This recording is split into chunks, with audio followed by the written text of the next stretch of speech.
Good morning po mga ka-excellence and kasabong. A very pleasant morning to everyone.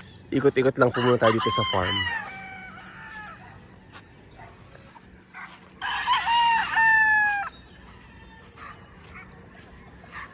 Bisitahin ko lang po muna itong ating mga bull hens as ito po yung mga naka-plan na gamitin for off-season breeding. We plan to raise around at least mga 300 lang po for the off-season.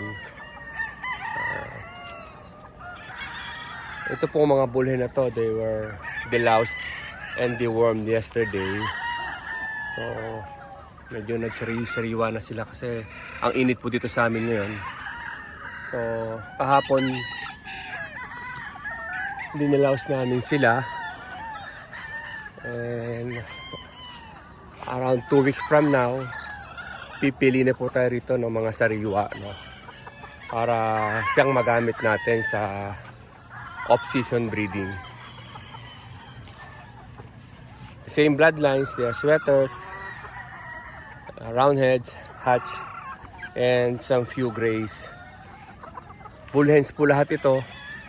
And they are the same ones na nagamit natin. Majority of them, sila pa rin yung nagamit natin sa ating late born.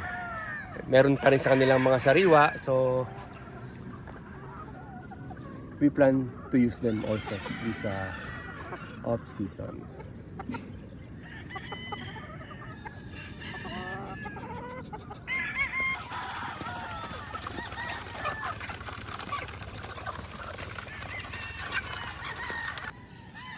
So bisitahin naman po natin ito, isang range po namin para sa mga babae. These are the young pullets na mga national po ito na batch ng pullets, no. Generally these are all females from the nationals. Yan. So far healthy po sila, no. Thank you po sa Salto Feeds and sa Excellence at sa mga tao po natin na nag-aalaga po rito sa ating mga manok.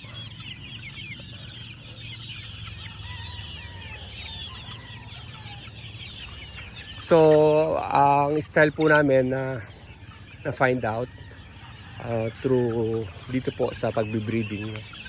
At around, pagsta po nakilala na namin yung babae at lalaki sa isang batch, inihiwalay na po namin sila, no? With the purpose of minimizing the population sa bawat range area. The less they are sa isang lugar, the better. Kumbaga, we try to avoid yung overcrowding sa isang range area. So they are 2 months and 3 days. So mahaba-haba pang alagaan bago tong sila mapakinabangan or ma-harvest. Every afternoon or bago dumilim na, inaalis na po natin yung kanilang mga painuman, pakainan, para po sa umaga malinis na yung mga painuman at pakainan nila. So yung cleanliness po ay isang aspeto na talagang nakita namin na very very effective, no, sa pag-prevent ng mga diseases na pwedeng makuha ng ating mga alaga, no? So cleanliness po isa sa isang we'd like to emphasize, no, aside from the nutrients na proper nutrients na pwede nating maibigay sa kanila.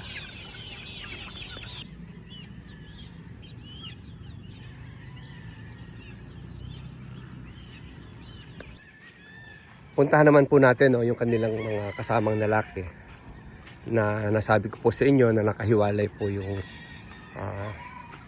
lagayan. So ito po yung mga lalaki na para sa national na nakahiwalay po sila sa kapatid nila mga babae. These are all males already sa lugar na ito.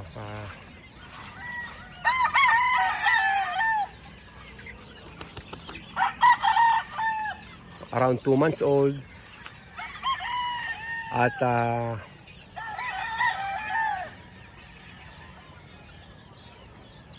papansin niyo po, they're not really that crowded para sa lugar na ito. Just eksakto lang po. For ease of monitoring, napansin po namin if sobrang laki din ng lagayan, medyo hindi ko rin na monitor lahat ng mga sisiyo, no? Wherein pag sakto lang, you can easily see yung mga medyo matamlay, nagagawan po kaagad ng solusyon, no, ng medication, ibibigyan po kaagad. So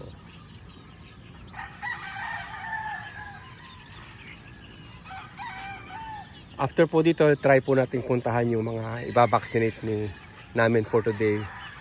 Last day of vaccination, 4-in-1. So pakita po namin sa inyo yung mga babaksinan, and then so ito po yung mga lalaki na naka-schedule for vaccination today. Naghihintay po kami para sa kay doktor para po sa pagbabakuna.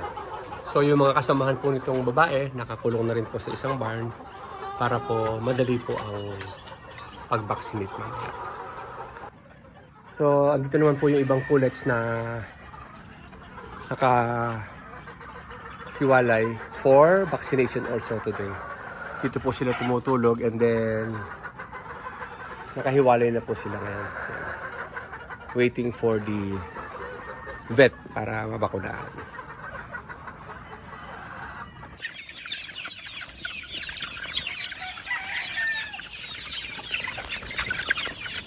So muli po, maraming pong salamat for watching, at happy breeding po sa atin.